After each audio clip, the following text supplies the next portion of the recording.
ॐ नमः माता पिता चरणं नमः विद्याप्रदायकं दीक्षापत्रं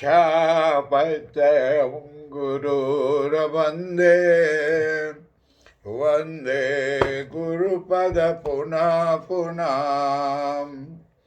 धन्य कहो उस ग्राम को जहाँ होत हरि नाम, आई के आसन लीजिए सिया सहित भगवान सिया पति रामचंद्र भगवान की जय।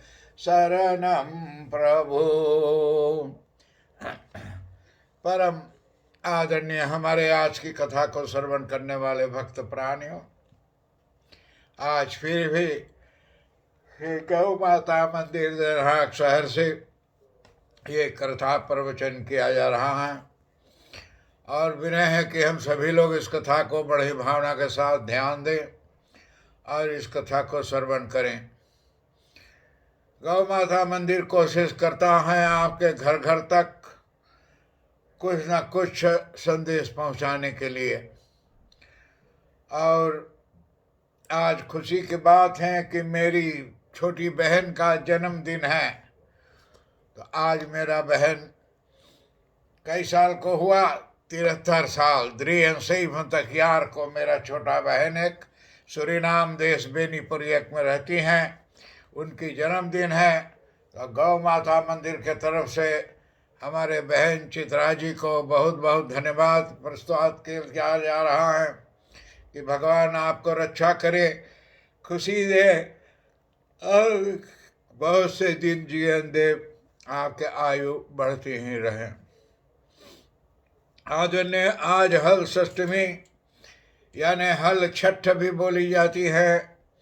तो ये हल षष्ठमी की कथा होने जा रही है। भाद्रपद की कथा यहाँ से आज शुरू होता है और जब समाप्त होगा तो मैं आपको खबर देते रहूँगा। भाद्रपद की कृष्ण पक्ष की अष्टमी को जा करके श्री कृष्ण भगवान का जन्मदिन है। अब बड़े भाई बलराम का जन्म हुआ था। कृष्ण पक्ष को षष्ठमी को श्री कृष्ण का बड़े भाई या छठवीं दिन को कृष्ण के बड़े भाई बलराम की जन्म हुआ था और अष्टमी को भगवान कृष्ण को जन्म हुआ था। और कुछ लोग यानी माता पिता का जन्म दिवस इसी तिथि को मनाते हैं। कितने लोग वाह के हैं इसी तिथि को मनाते हैं। बलराम का प्रधान शास्त्र हल तथा यानी मुसल है और या करके इसलिए उन्हें यानी हलधर की कहते हैं। उनकर जा करके मुसल जो हल जो चीज बोल जा है तो मुसल है वो बलराम का हथियार है, इसी से बलराम के नाम से हल का और जाकर षष्ठमी कहा जाता है।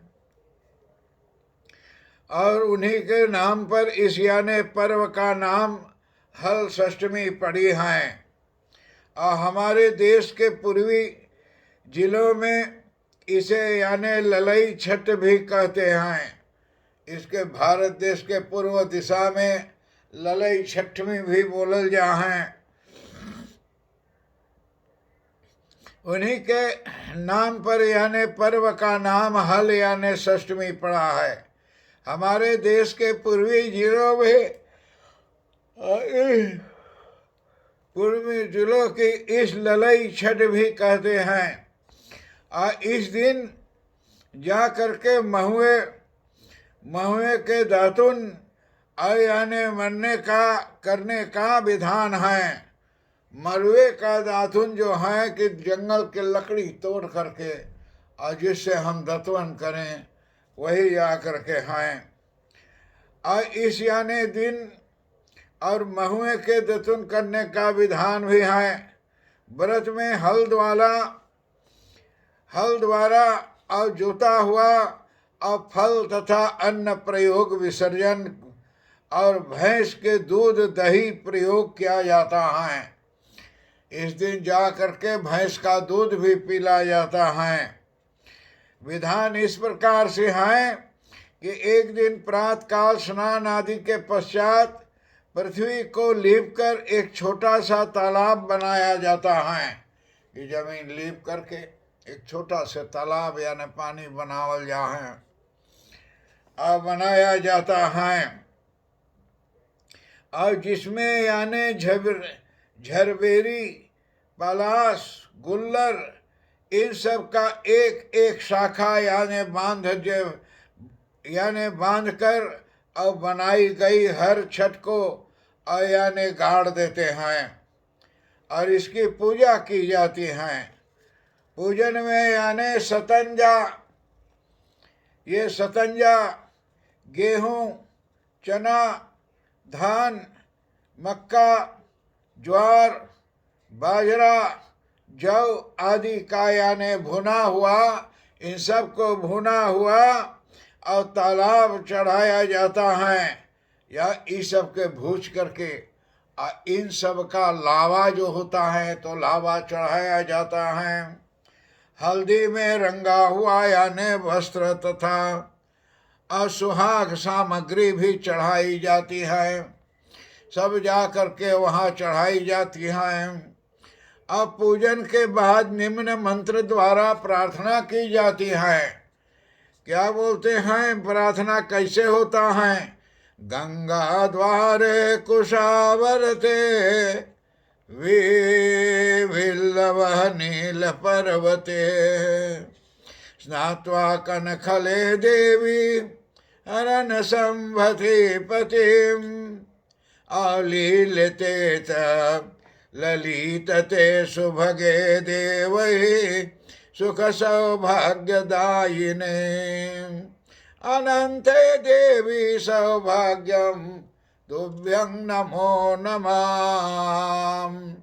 इस प्रकार से प्रार्थना की जाती है कि हे देवी, आपने गंगा द्वार यानी कुशावर्त, अविल्लक यानी नील पर्वत और यानी कनखल तीर्थ में स्नान करके और भगवान शंकर को पति रूप में यानी प्राप्त किया है, और सुख और सौभाग्य के देने वाली ललिता देवी जा करके आपको बारंबार नमस्कार है और आप मुझे अचल सुहाग दीजिए।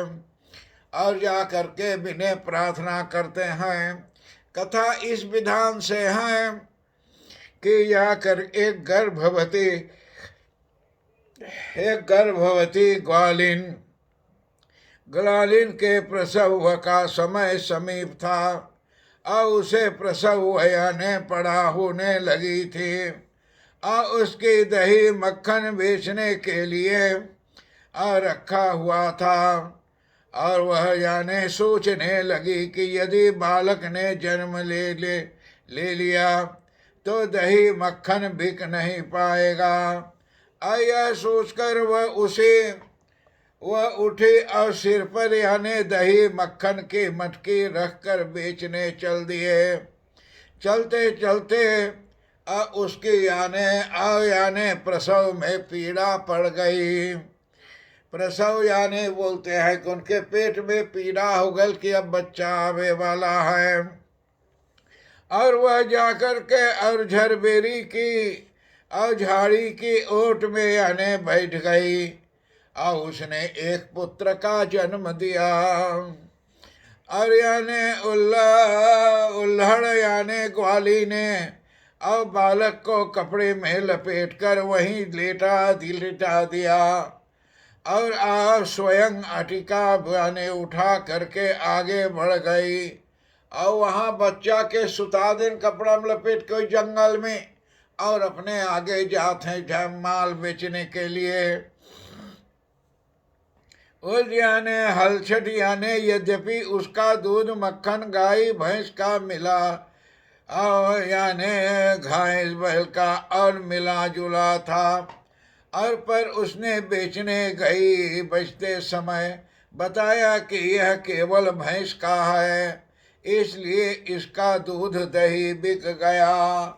तो उस दिन गया तो गाय भैंस सबका दूध था, लेकिन वो कहा भैंस के दूध है खाली, तो झूठ बोल कर ये बेच दिया, सभी बिक गया। उस दिन उस समय जाकर को बीत गया।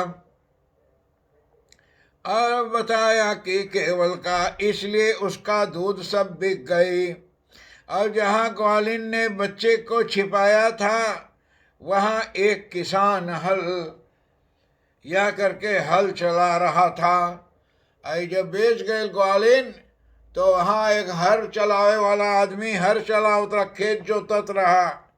उसके बैल यानी बिदल कर और खेत की मेड़ पर जा चढ़े, और बैल खेत के मेड़ी पर चढ़ गए, उधर पास हो गए। हल की नोक बच्चे के पेट में जा करके और टिकरा जाने से बच्चे का पेट फट गया। तो लड़का जो लुकवा गए, लड़का के पेट फट गए। और किसान ने तत्काल झबेड़ी से कांटों से बच्चे के पेट में टाँके लगाकर उसे वहाँ पड़ा रहने दिया। और के बच्चा को पेट में लगा के कांटा में बच्चा के वहीं सुता के चला गए। और जो आदमी खेत जोतत रहा, ग्वालिन ने जाकर के फिर आया तो देखा, लौट कर आए देखा बच्चा का मृतक पड़ा है, बच्चा मर गए है। ग्वालिन ने सोचा कि यह मेरे पाप का फल है, मैंने आज छल जाने किया है। आज के दिन व्रत यानी करने वाली अनेक स्त्रियों को मैंने गाय का दूध बेच दिया, झूठ बोलकर कि मैंने बेचा, कि उसका जाकर के मैंने और दही बेचकर उसका व्रत भंग कर दिया है। यही कारण से भगवान मेरे बच्चे को मार डाला है कि मेरा बच्चा मर गया है। उससे सोचा कि झूठ लौट कर यानी अपना पाप स्वीकार कर प्रायश्चित करना चाहिए। तो सोचा था झूठ बोल ले जाइए कि फिर सच्चाई बोल के और अपनी प्राप्ति को करें। वह लौटकर वहाँ आई जहाँ उसने दूध दही बेचा था, और उसे यानी गली मोहल्ले घूम घूम कर अपने दूध दही का यानी सारा रहस्य बताया कि भैया मैं माफ़ी मांगता हूँ, मैंने झूठ बोल के आपसे कहा कि भैंस के दूध है, लेकिन उसमें गाय का दूध भी मिला हुआ था। स्त्रियों ने धर्म रक्षा के विचार से उसे आशीष दी। और जब वह वापस उस खेत में पहुंची, लौट के आई अपने पुत्र के पास, तो देखा था कि ओकर बेटा जिंदा हो गया है, और बेटा जिंदा पड़ रहा है। और उसके जा करके और पुत्र जीवित अवस्था में मिला। उस दिन से यानी ग्वालिन ने पाप छिपाने के लिए और कभी झूठ नहीं बोलने का प्रमाण किया। तो झूठ बोला तो बच्चा मर गया, और बच्चा को जाकर देखो जी गई, उससे छोड़ दिया कि आज से झूठ नहीं बोलूँगा। आदरणीय भक्त प्राणियों, मैं भी बिल्कुल एकदम चौकस नहीं हूँ, तनी तबीयत उतना ना ठीक है, देखा तो ये सब फूलल वूलल है, तो शायद कभी कथा ना पहुँच सकी तो आप लोग बुरा मत मानिए। मैं कोशिश करूँगा रोज़ कथा पहुँचाने के लिए। आज का कथा यहाँ समाप्ति तक आई है। अगले बार चंद्र छठ यानी कथा आप लोगों को सुनाऊंगा। ओम शांति शांति शांति। हरि।